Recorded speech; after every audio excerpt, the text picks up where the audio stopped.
Señoras, señores, desde la bodega San Ginés de la Jara del Consejo Regulador de los Vinos de Jerez, sean todos bienvenidos y prepárense para vivir con nosotros la gran fiesta del vino de Jerez.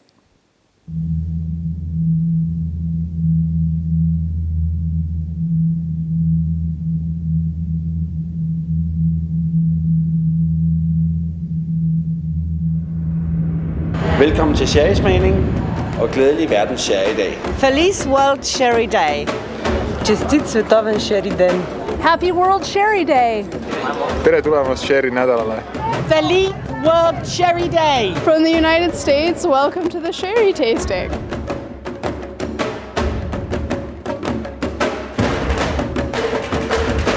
Welcome to this sherry tasting. Señoras, señores, lo dicho, cordiales saludos. Sean todos bienvenidos y bienvenidas a World Sherry Day en este marco incomparable, la bodega San Ginés de la Jara del Consejo Regulador de la denominación de origen Jerez, Jerez Cherry y Manzanilla de Sanlúcar. Hace 3 meses surgía una iniciativa por un alemán, de la mano de un alemán, Wolfgang Hess, y también de la australiana Chelsea Hansen. Ellos pensaban en cómo promocionar una de sus grandes pasiones, el vino de nuestra tierra, y pensaron en conmemorar internacionalmente nuestro cherry con una fecha concreta y sobre todo realizando todos los actos y actividades en torno al vino de Jerez que fueran posibles. 3 meses después les hablamos de un día ya instituido como tal, el World Sherry Day, en este domingo 26 de mayo, y tenemos que hablarles que 28 países del mundo de una manera simultánea a la vez celebran eventos en torno a nuestros vinos en los 5 continentes. Son 297 actividades, se dicen pronto. En Onda Jerez, y de la mano, evidentemente, del Consejo Regulador de nuestros vinos, vamos a ofrecerles también, nos sumamos a este día tan especial y tan festivo, con una cata histórica de añadas de vinos de los mostos procedentes de las pisas de la uva de las fiestas de la vendimia. Pero no será lo único, les ofreceremos entrevistas, reportajes. Iremos al campo, a la viña, también nos moveremos entre andanas de bodegas y sobre todo para conmemorar, como decimos, un gran evento y sobre todo una de nuestras señas de identidad más genuinas como es el vino de Jerez.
Bueno, pues Pues comenzamos este homenaje al vino de Jerez que se va a prolongar por espacio de más de 3 horas en este, como decimos, inigualable bodega de San Ginés de la Jara. Y lo vamos a hacer precisamente rindiendo el primero de los tributos a esos santuarios, a esos templos del vino que son un auténtico misterio en sí, por cuanto saben ustedes, es de nuestras bodegas o son de nuestras bodegas de donde surge estos excelentes caldos. Para ello vamos a dar la bienvenida ya a esta hora a José Manuel Aladro. Él es doctor en arquitectura y se da la casualidad que él precisamente realizó su tesis doctoral sobre la arquitectura bodeguera jerezana. José Manuel Aladro, bienvenido. Hola, buenos días. Feliz World Sherry Day, por cierto. Igualmente. Bueno, pues hablamos de estos templos del vino de Jerez, que yo no sé si tenemos una fecha concreta en la que establecer el origen, es decir, ¿cuándo surgen las bodegas en Jerez? Realmente la ciudad de Jerez y el vino parece que han estado unidas desde siempre, ¿no? Entonces, desde que tenemos referencias históricas de la existencia de la ciudad, hay igualmente referencia de la existencia de bodegas, ¿no? E incluso durante el periodo islámico, que como sabemos en principio no parecía factible, ¿no? Pero hay referencias documentales e históricas fidedigna de que había bodegas en Jerez durante el periodo islámico y que en el momento de la Reconquista pues hay una serie de edificios que son bodegas y así quedan recogidos en el libro del repartimiento, ¿no? Bueno, y bodegas pese a que la cultura islámica no era muy pro vino, ¿no? Sobre todo. No, desde luego que no. Por eso en principio pensábamos que el edificio bodeguero había surgido a partir de la incorporación de Jerez a la Corona de Castilla, pero no. En el libro del repartimiento habla de la existencia de bodegas, no cabe ninguna duda, ¿no? Y las bodegas, como actualmente las conocemos, las que vemos al dar un paseo por nuestra ciudad, ¿cuándo surgen? ¿Cuándo podemos decir que empiezan a florecer? Pasó un poco como lo que acabamos de decir, ¿no? Realmente pensábamos que la arquitectura bodeguera, tal como hoy la conocemos, era un fenómeno más reciente, ¿no? Y los últimos estudios y artículos publicados han puesto de manifiesto que, al menos desde el siglo XVI, existen edificios bodegueros muy semejantes a los que ahora tenemos, e incluso de un tamaño superior al que cabría esperar, ¿no? O sea, ya a finales del siglo XVI tenemos documentada la existencia de una bodega muy semejante a las actuales y de 4 naves, es decir, una bodega bastante grande, ¿no? La bodega no hay que olvidarlo, aunque a veces no se hace el hincapié o no se abunda lo suficiente, es un edificio, una construcción que es transformadora, pero así como suena, de la propia ciudad, ¿no? Sí, sin duda. Antes mencionaba la existencia de mi tesis doctoral, ¿no? Yo cuando empecé a hacer la tesis, yo quería hacer una tesis sobre arquitectura, es decir, sobre edificios. Y realmente a medida que avanzaba en la tesis me daba cuenta que no era posible hacer una tesis sobre edificios, era una tesis sobre ciudad, ¿no? Porque el edificio de la bodega se convierte, sobre todo a partir del siglo XVII, se convierte en el elemento que va transformando la ciudad. Primero la ciudad que tiene y después es el elemento exclusivamente a partir del cual la ciudad crece, ¿no? Entonces es sobre todo un elemento urbano, generador y transformador de ciudad, ¿no? Que desde mi punto de vista es el gran valor de la arquitectura bodeguera. Por encima de otros importantísimos, el gran valor es ese, ¿no? ¿Y cómo se concreta esa transformación? Es decir, ¿todo empieza a vivir en torno a la bodega?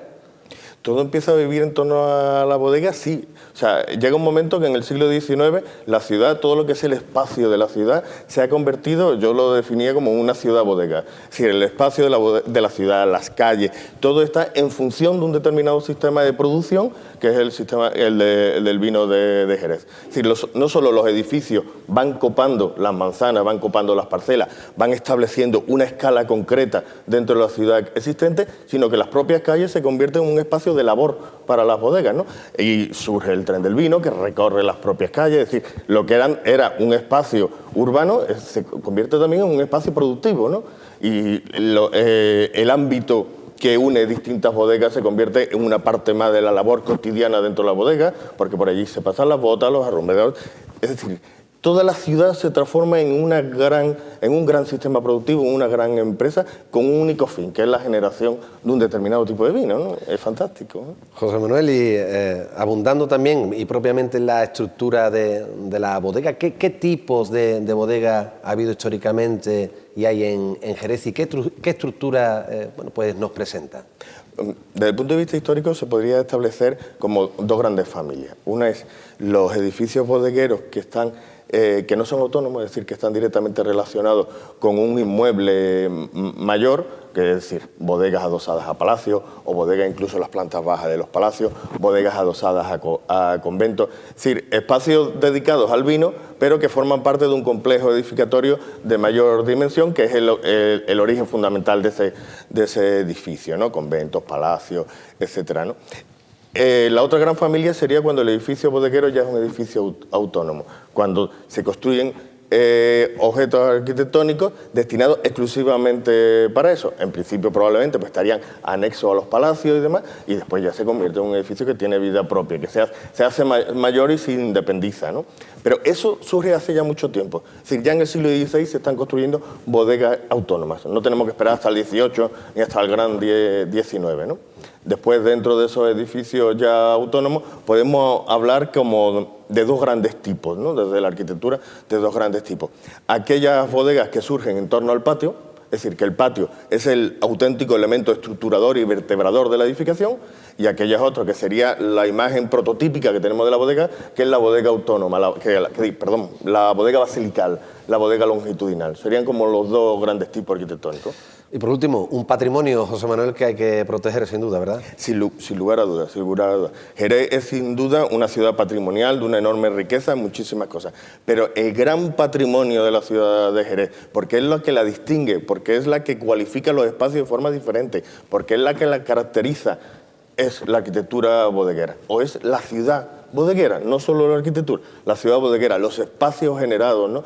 Hay objetos arquitectónicos, o sea, pequeñas bodegas, y dice, bueno, el edificio en sí es el que cualifica un espacio, ¿no? O sea, plazas generadas por bodegas. La propia plaza es igualmente bodeguera, igual que los edificios, ¿no? Es sin duda el patrimonio esencial que tiene la ciudad de Jerez, ¿no? Pues vamos a brindar, como decía al comienzo, por esos santuarios del vino. Y como decía al principio, José Manuel Aladro, muchísimas gracias y feliz World Cherry Day. Muchísimas gracias a vosotros.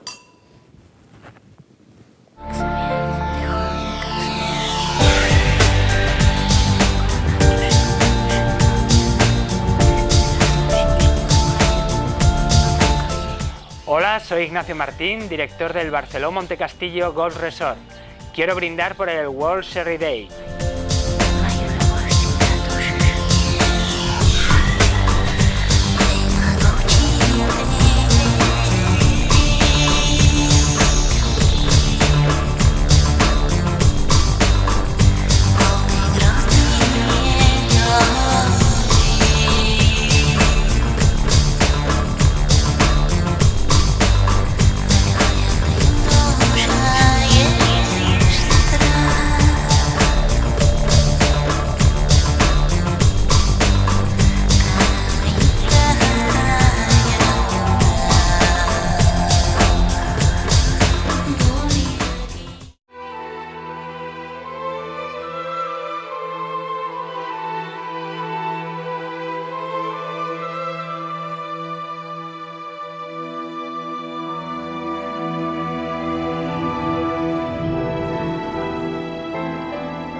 Desde el Hotel Cross Palmera Plaza nos unimos a la iniciativa del Día Mundial del Vino. Les esperamos en nuestras instalaciones donde le ofrecemos un gran servicio. Brindamos por ello.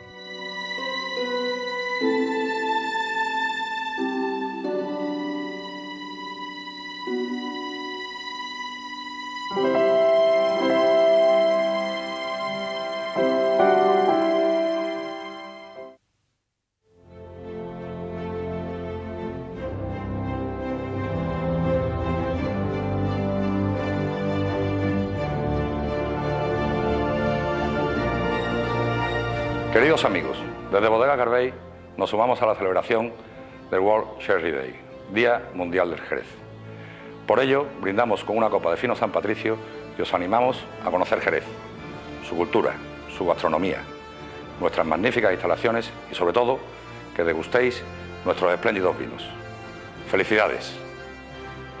¡Por Jerez!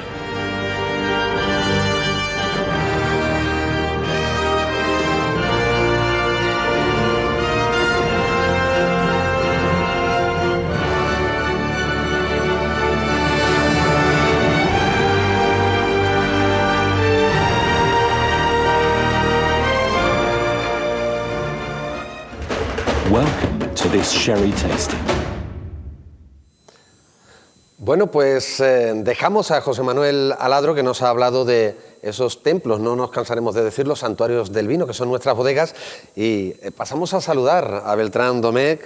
Bienvenido, aunque él también nos da la bienvenida porque estamos precisamente en el Consejo Regulador que él preside, presidente del Consejo Regulador de nuestra denominación de origen, que por cierto, no lo decía anteriormente, cumple 80 años nuestra denominación, por tanto, motivo más que sobrado para estar de enhorabuena, y el World Sherry Day precisamente también quiere conmemorar esta efeméride. Bueno, pues con él vamos a hablar de un tema que a mí particularmente me apasiona, son las copas y catavinos para beber Jerez. Quizás históricamente hemos estado con un concepto no tan amplio como ahora, por mor también de la gastronomía y del maridaje, bueno, pues hace que nuestros vinos puedan ir a otros recipientes, a otras copas. De todo ello vamos a hablar en los próximos minutos con un auténtico entendido. Él es licenciado en Ciencias Químicas y enólogo, y además, bueno, pues tiene un libro magnífico donde habla precisamente también de todo esto. Bueno, Beltrán, son innumerables las copas donde podemos servir Jerez, un Jerez que además perfectamente puede maridar con cualquier plato de comida que pensemos. Totalmente, y realmente hacer énfasis porque realmente después del vino que está uno catando, el elemento más importante es el catavino o la copa. Estamos hablando de catavina, pero es la copa que utilizamos para verlo, olerlo y saborearlo. Tiene que estar un cristal fino, el diámetro de abajo debe ser superior al de la superficie, al del círculo exterior, para poderlo agitarlo adecuadamente, tiene que tener un pie, etc.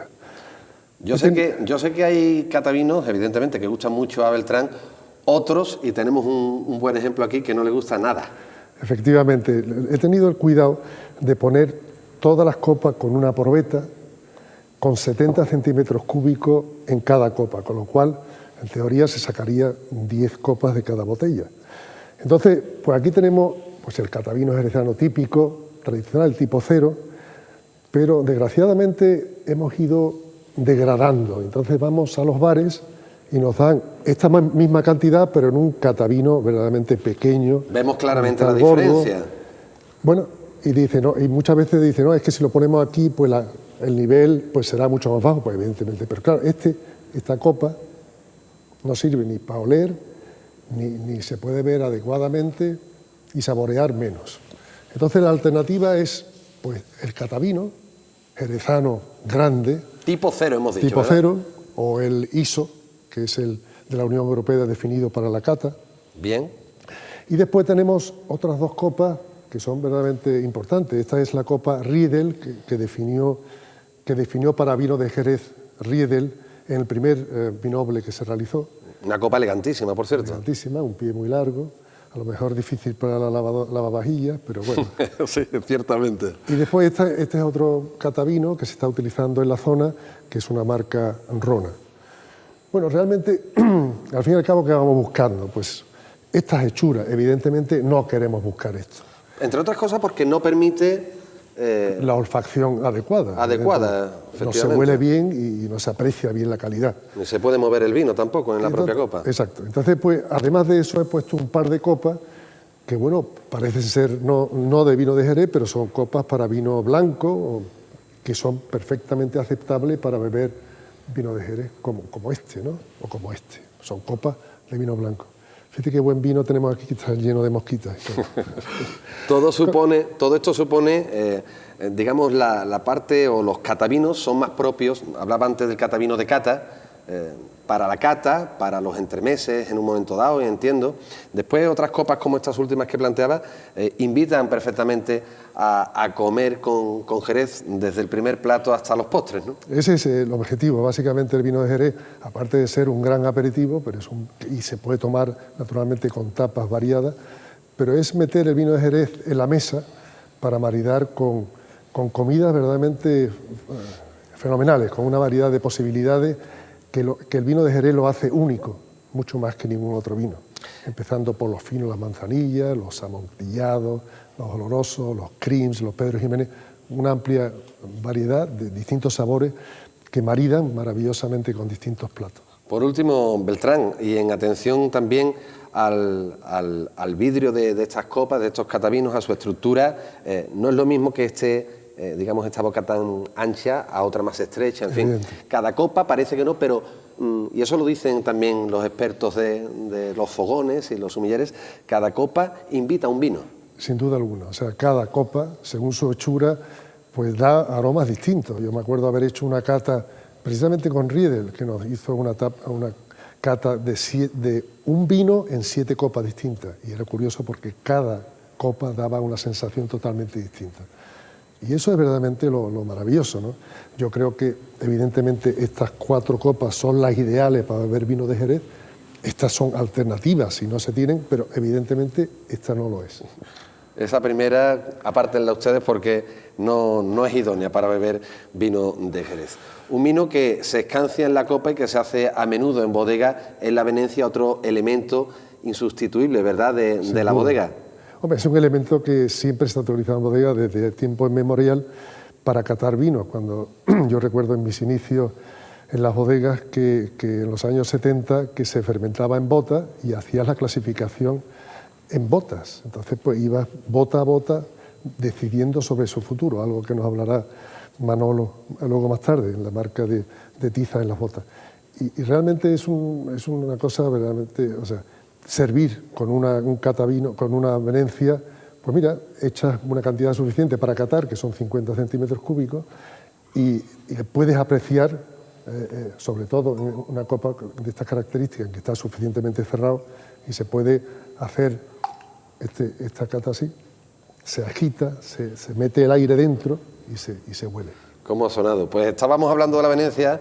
Beltrán, muchísimas gracias. Volveremos a hablar de otras cosas a lo largo del programa, pero precisamente ahora, de Jerez para Jerez y para el mundo, vamos a mostrarle a los telespectadores precisamente cómo es la Venecia, el arte de venenciar y la historia que tiene detrás, que es mucha y larga. Así que vamos a conocer un poco más de cerca cómo es la Venecia.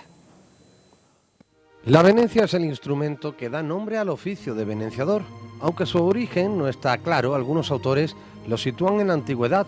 En el Museo de Arte Histórico de Viena está la prueba. Tenemos antecedentes tanto visiblemente a través de las vasijas griegas del siglo VI y V a.C., y en esa vasija podemos ver perfectamente un instrumento como un vástago y acabado en un pequeño recipiente. Realmente es muy semejante a lo que podemos conocer nosotros como Venecia, ¿no? También en el diccionario del vino de Julián P. Martín hace referencia a un utensilio de bronce que se utilizaba en el antiguo Egipto para también escanciar vino. De eso no tenemos noticia gráfica, pero en principio, bueno, es otra referencia también que nos aleja en el tiempo el origen de la Venecia. En estas cráteras o vasijas se representa la derrota de Aquiles. Son vasijas en las que se representan pues hechos históricos. En un caso de ellos es aparece Aquiles y aparece en un momento de la derrota, ¿no? Con la guerra de Troya, y en principio pues tiene algún sirviente sirviéndole vino, ¿no? Entonces aparece ese instrumento, no utilizándolo, pero aparece colgado de una estructura, y parece ser que efectivamente tenía la misma función que actualmente tiene la Venecia.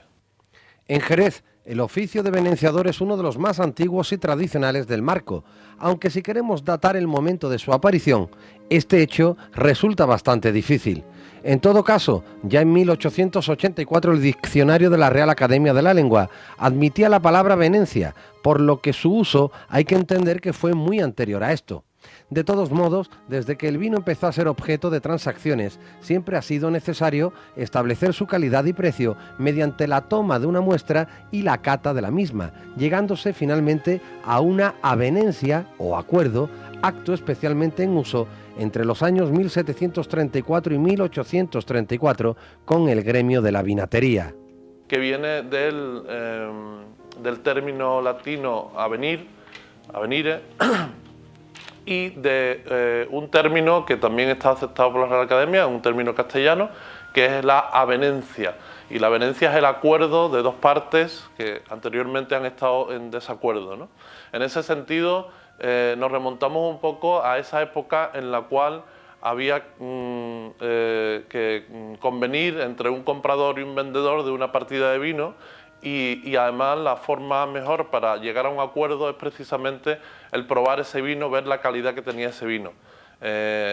Cuando se prueba el vino y lo prueban las dos partes, acuerdan o llegan a ese acuerdo en que ven el valor que tiene ese vino, ¿no? Como oficio, el de venenciador era y es una tarea fundamental en la bodega a la hora, por ejemplo, de la clasificación de los vinos. Es una faena de bodega.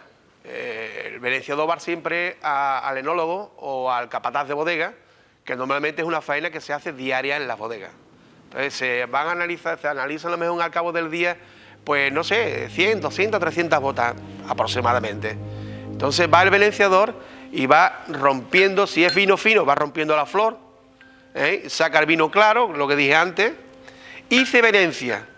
Al venenciar el vino se oxigena y los olores le vienen a la nariz.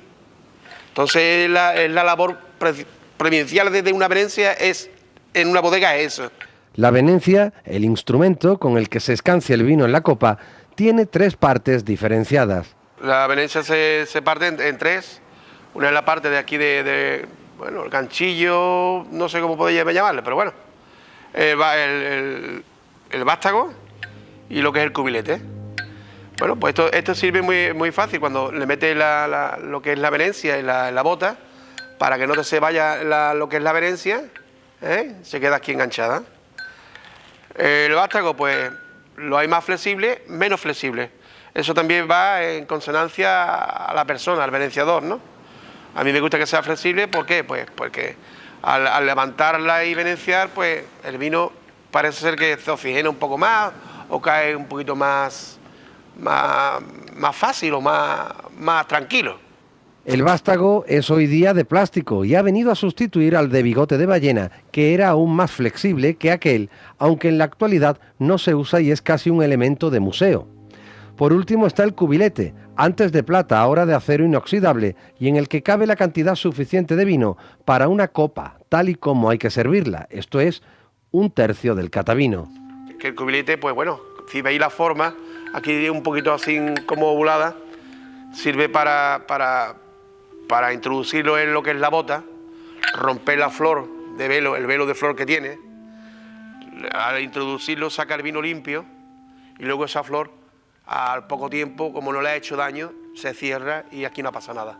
En cuanto a la técnica de venenciar, básicamente consta de dos fases. En la primera se haría esto. Normalmente lo coge por lo que es la punta de la venencia, le mete un poquito nada más sin tocar el vino y luego, para poder romper la flor que no le haga daño, le pega el zapatazo fuerte arriba y prácticamente le mete casi toda la venencia. No llega al fondo de la bota y la va sacando para arriba poco a poco y sale el vino limpio. Y en la segunda haríamos esto otro. Entonces la venencia tiene dos tramos. Uno es cuando empieza, cuando arranca, que te vas arriba la mano alta y empiezas a bajar el chorro. Y bueno, lo importante es que la venencia esté muy alta y la copa de vino esté muy baja. Eso es lograr no es la... A ver, ¿cómo te puedo explicar? No es decir está bien hecho, sino que creemos que lo bien hecho es la venencia a lo más alto, la copa a lo más bajo. En esto del venenciar, como en cualquier oficio de raíz gremial, siempre han existido escuelas. En Jerez hablamos básicamente de dos. Para mí, hombre, principalmente Pepe Ortega, que es de González Vía, tenía una forma de venenciar diferente totalmente a cualquier venenciador de Jerez. Luego tenemos la otra escuela, que es la escuela de Domé. La escuela de Domé es de Julio Delgado, que era muy bonita, muy señorial. Los dos eran muy señorial, pero bueno, cada uno de una forma a otro. Uno se reemplazaba en esa categoría de echarse vino lento y despacio, y el otro tiraba el vino de una forma que eso era imposible de hacerlo. Yo lo he intentado muchas veces y me quedo con un poquito de uno y un poquito de otro, pero no llego ni a la mijita de lo que hacía Pepe Ortega. Pepe Ortega tiraba ese vino y hoy por hoy el único que se le ha asimilado o era idéntico era su alumno más aventajado que tenía, que que era Genaro Benítez, ¿no? De esta escuela beben no solo los que están aprendiendo este arte en nuestra ciudad, sino allende nuestras fronteras también. Es el caso de Japón, donde existen verdaderos virtuosos de la venencia.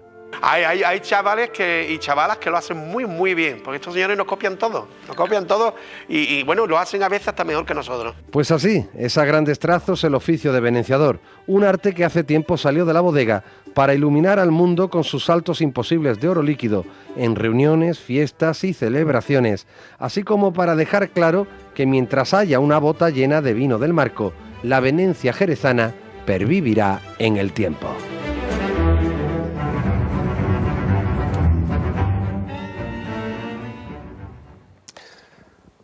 La venencia, elemento insustituible en la bodega como este otro del que les vamos a hablar. Y ustedes dirán, ¿cómo? La tiza. Pues sí, efectivamente. La tiza fue un elemento insustituible en la bodega a la hora de clasificar los vinos y hacer los signos correspondientes. Y precisamente hasta estas botas, hasta estas cabezas de bota, nos hemos querido acercar porque vamos a hablarles del lenguaje de la tiza en la bodega y qué mejor que hacerlo que con Manolo Lozano. Él es el mejor enólogo de vinos generosos del mundo por la International Wine Challenge, que es como decir, bueno, pues los premios, los Oscars del mundo del vino, y al que pasamos ya a dar la bienvenida. Muy buenas, querido Manolo, ¿cómo estamos? Buenas tardes, Antonio. Encantado de estar con ustedes, como siempre. No sé si he introducido bien, pero decía, creo que acertaba cuando decía que en la bota la tiza era insustituible en un tiempo en el mundo de la bodega, ¿no?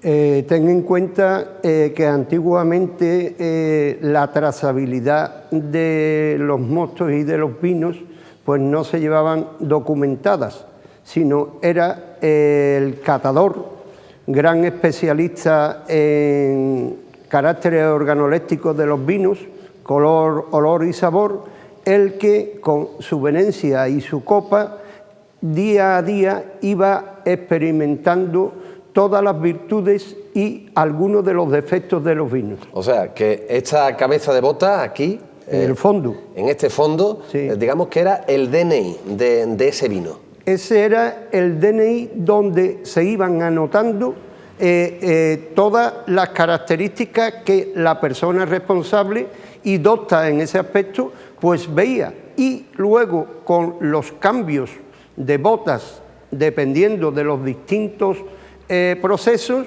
pues iba llevando toda la información que tenía desde que el vino nace.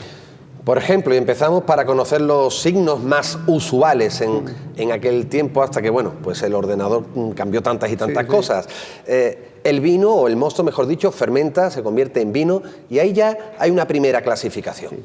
Ahí hay, creo que la primera clasificación de lo que es el vino fermentado. Anteriormente había otras dos clasificaciones que dependía de la procedencia de la viña, pagos, y de las clasificaciones del zumo de uva procedente de la prensa. Ten en cuenta que podíamos estar hablando de los tiempos de la pizza a pie. Claro. Entonces, una vez fermentado, transformado el azúcar en alcohol, pues se deslía y íbamos clasificando lo que aquí le llamamos mosto, que es el vino del año. Y en esas clasificaciones, pues ya empezaba el signo de la tiza. Empezábamos a apreciar ya las cualidades de ese vino joven, correcto, de ese mosto que seguimos llamando por aquí. ¿Y qué se anotaba? ¿Cuáles eran los signos más propios? Por poner un ejemplo, vamos a poner una diferenciación por calidades. Venga. Aquí empieza ya las rayas. El vino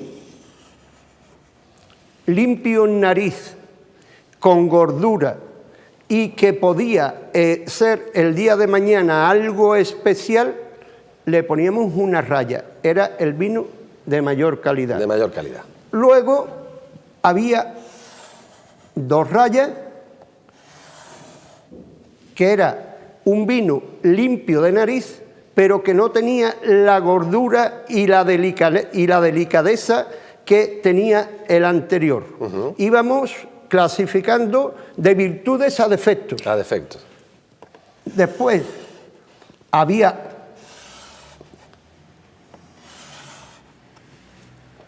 el tercer vino, que era 3 rayas, que ya tenía algún defecto en nariz y que no tenía tanta gordura como el anterior. Bien. Y cuarto,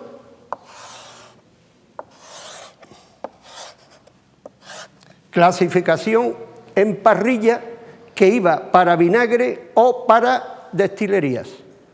Eso es una forma de clasificar. Después, otra forma de clasificar dentro de los mismos conceptos. Limpieza en nariz, gordura, pues sería una raya, raya y punto, 2 rayas y 3 rayas. Dependiendo del catador o de la empresa, clasificaban de una manera o de otra, pero eso es clasificación de vinos fermentados.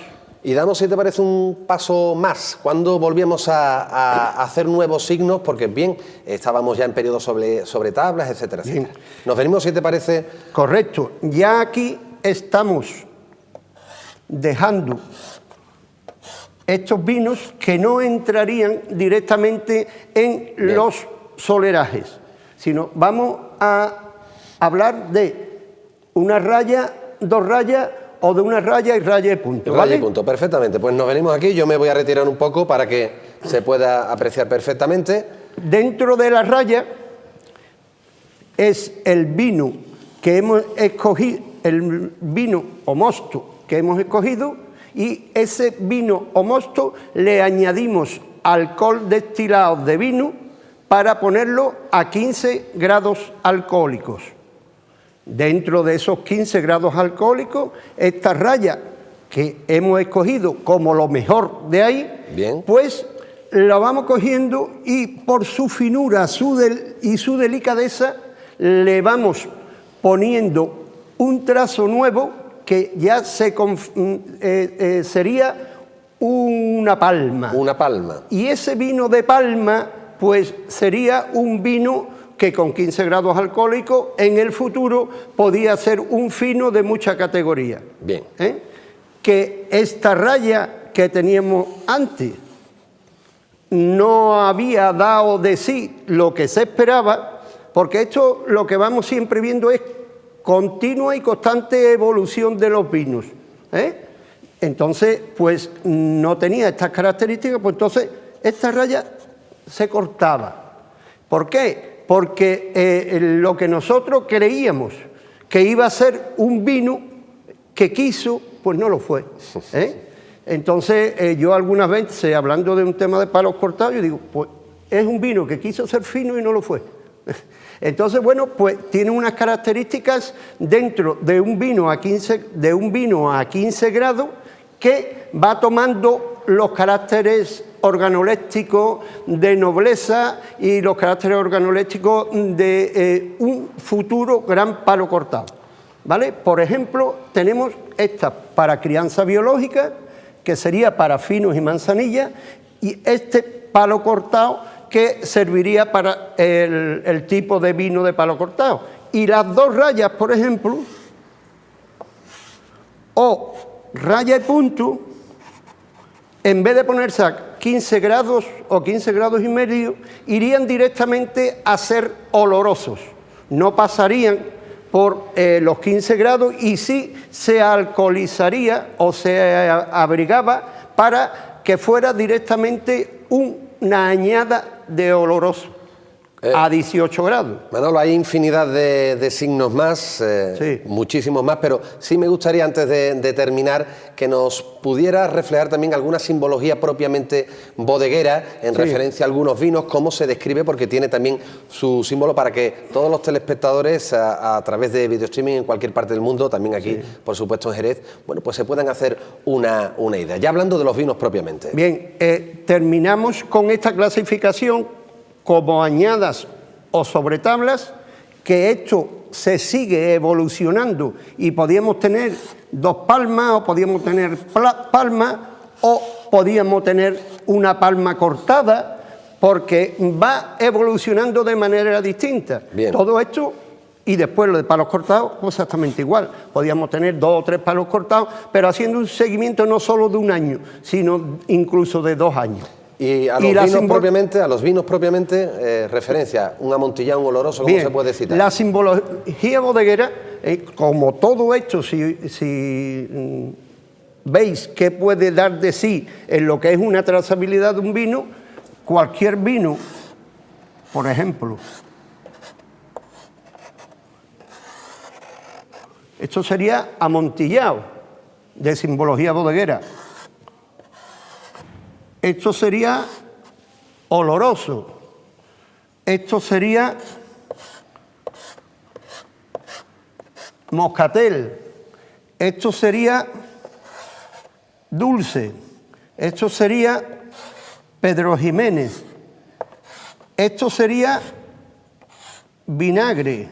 Perfectamente. Esto sería alcohol. Y así podríamos seguir, y bueno, entonces una eternidad. Entonces hemos estado hablando en el fondo de la bota de todas las características organolépticas de ese vino y íbamos siguiendo hasta que entraba en el sistema de soleras y criaderas en su última criadera. Don Manuel, yo me rindo a su persona. Muchísimas gracias. Sé que podríamos estar aquí, bueno, todo un día con estos símbolos bodegueros, pero hemos querido referenciar algunos importantes porque también forman parte de la historia del vino de Jerez. Feliz World Sherry Day. Gracias. Hasta luego. Welkom op deze sherryproeverij. Benvenuti alla giornata dello sherry. Welcome to Sherry Day. Feliz World Sherry Day. World Sherry Day. Welcome to this sherry tasting. Bueno, pues fantástica, sin duda alguna, la lección de Manuel Lozano, mejor enólogo de vinos generosos del mundo, según la International Wine Challenge. Nosotros seguimos, señoras y señores, les vamos ahora a plantear una faena de bodega, realmente siempre yo digo que bonita, porque tiene todo el peso también de la historia de la tradición a sus espaldas. Y es que les planteamos ahora que se queden con nosotros para conocer cómo se monta a mano una andana de botas. Yo me llamo Francisco Gago Ortiz y mi responsabilidad aquí encargado de cuadrilla. Con Francisco les vamos a enseñar esta semana esta labor que tiempo atrás era práctica habitual en la bodega y que aún hoy continúa, aunque la máquina le haya restado cierta importancia a las manos de los profesionales, sobre todo cuando de montar en cuarta se trata.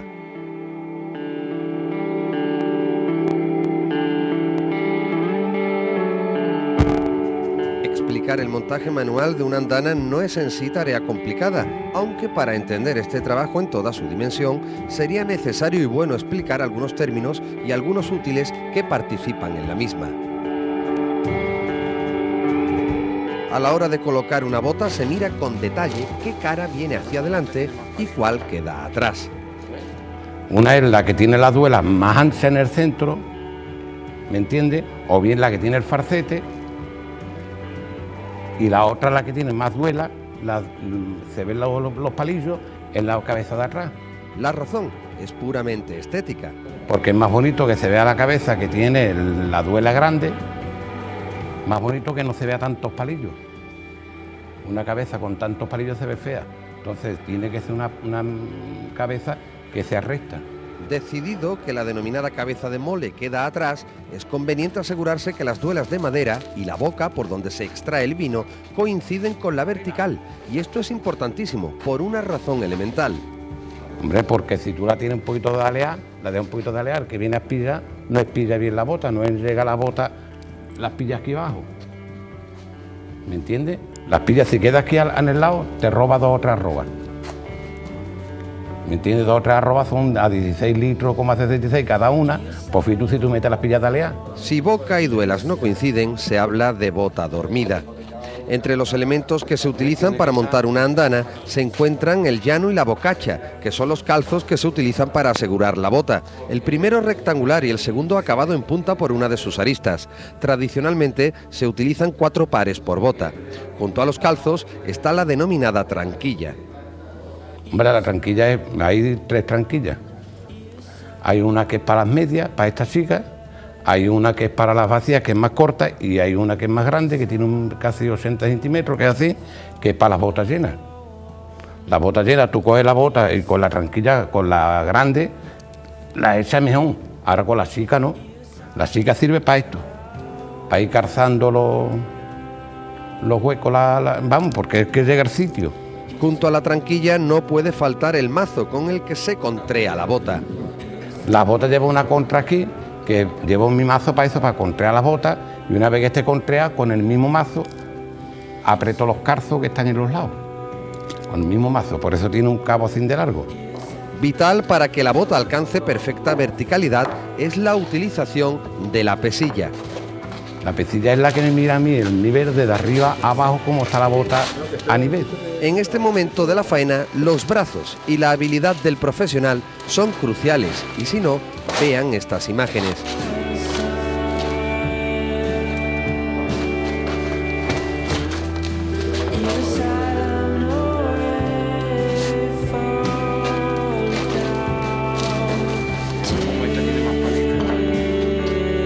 La andana de bota se asienta sobre dos vigas generalmente de hormigón a las que se denomina solera. Está hecho de hormigón, hay uno que está hecho de hormigón y otro que hemos hecho de ahí son de palo, pero es más duro de hormigón porque no le entra la carcoma. Las vigas de Castilla es lo mismo que hay para esto. No le llega la carcoma es cuando tú regas la bodega, el gusarillo que cría la madera se sube para arriba y te echa a perder las botas. En el montaje de una andana suelen intervenir hasta 4 personas, sobre todo si se monta en cuarta, es decir, a una altura de 4 botas. Se monta en cuarta poniendo una madrina, son 3 botas madrinas, se ponen de pie, se echan del suelo a lo alto de las 3 botas y de lo alto de las 3 botas a cuarta. Cuando se termina una hilera de botas, se tira la cuerda. Si una cuerda que le tiro, pues le clavo una puntilla en el centro de la bota y otra al final, le tiro y ya me dice igual a que tengo que meter para adentro, igual a que tengo que sacarle para afuera. Cuando los espacios en la bodega son insuficientes o angostos y esto impide que se suban las botas de frente, esta labor se realiza por el extremo de la andana con el denominado cintero. Le hemos puesto los palos y lo hemos subido, se pone 2 palos, por el costado de la andana se ponen 2 palos, se le mete las cuerdas y con las cuerdas hay dos señores arriba tirando y 2 abajo empujando, con una gardilla en cada lado. ¿Me entiendes? La gardilla con escalones, la gardilla en cada lado, para que puedan empujar las botas también los de abajo. Con todo lo visto ahora, sí podríamos definir o explicar qué es propiamente el montaje de una andana. Antes de echar la bota arriba, tú tienes que mirarla a ver de dónde tienes que ir. La cara de la bota la tienes tú que poner delante. Entonces la cara de la bota esta tiene que ir delante. Los utensilios, después se cogen los carzos, 4 pares de carzos, que uno se llama el llano, que es el cuadradito, y el otro que está tachado se llama la bocacha. Se utiliza, se calza las medias botas, se calza, y después se calza la otra media bota, ya con la pesilla puesta, la levanto y la pongo a su peso. Ya está a su peso. La miro de un lado, la miro de otro, está correcta, eso la otra. Siendo la misma faena. Cojo, le miro la cabeza de mole para atrás y su cabeza delante. Sigo lo mismo, le meto los 2 carzos en un lado, bien puesto. Por cierto, si se han preguntado por qué es tan homogéneo el color de las botas, esto es así porque se pintan de color negro, ahora con pintura plástica, antes con un compuesto que se hacía con humo de pez. Bueno, la bota se pinta para quitarle para que se vea la andana más bonita, no que se ve negro de madera y el blanco de verlo reglado, el blanco de madera, entonces se le da el negro para que se vea la andana toda igual. Ahora se compra el negro de bodega, pero antes, como hacíamos nosotros, comprábamos el humo de pez, le echaba un poco de vinagre y un poco de ácido tartárico, se le echaba su agua y se hacía el humo negro para las botas. La finalidad, además de estética, es proteger la madera de la carcoma. De la carcoma la protege por completo, porque tú ahora sacas o bien a rociar, una gotita de vino le cae a la bota. Entonces esa gota de vino, si está pintada, no le pasa en la bota. Ahora, como usted le caiga una gota, le entra la carcoma a la madera y se la come. Con Francisco Gago, uno de los grandes anónimos del mundo del vino de Jerez, hemos conocido esta labor, ayer totalmente manual o artesanal, que hoy se vale de elevadores mecánicos, pero que sigue conservando todo su sabor gracias a personas como él, que nos siguen uniendo a una tradición que lucha por sobrevivir ante el avance imparable de la tecnología.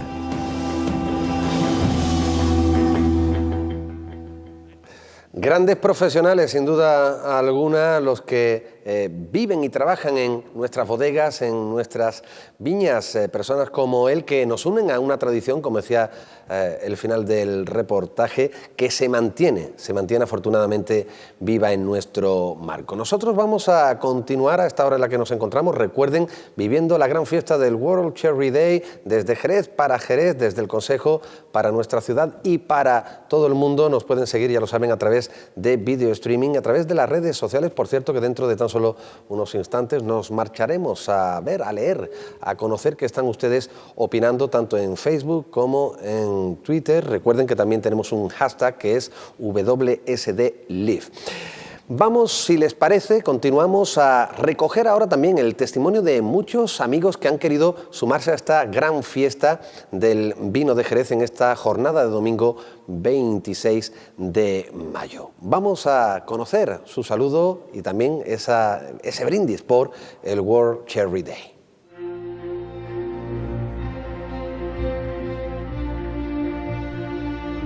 Cooperativa Vitivinícola Sanluqueña Covisán. Nuestras instalaciones cuentan con una superficie de 8.675 metros cuadrados, 235 hectáreas de viñedos y 215 socios. Contamos con 1.200 botas de crianza y unos 540.000 litros de existencia de vinos.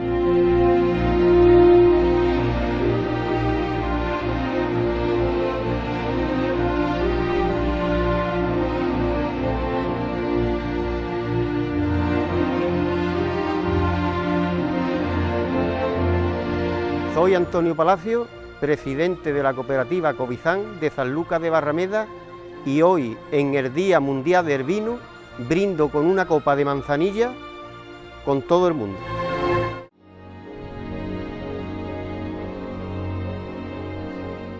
Desde el Mesón de Paco nos sumamos a la iniciativa del World Cherry Day para invitaros a todos a que conozcáis nuestra gastronomía y nuestros buenos caldos. Muchas felicidades a todos.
Pues desde Alta Cazuela y Bar Guanito tenemos la suerte de poder brindar por esta gran iniciativa del Día Mundial del Vino.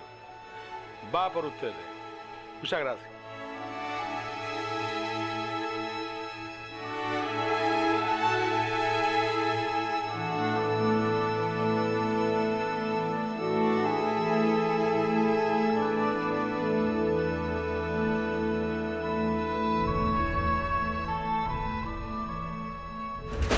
Welcome to this sherry tasting.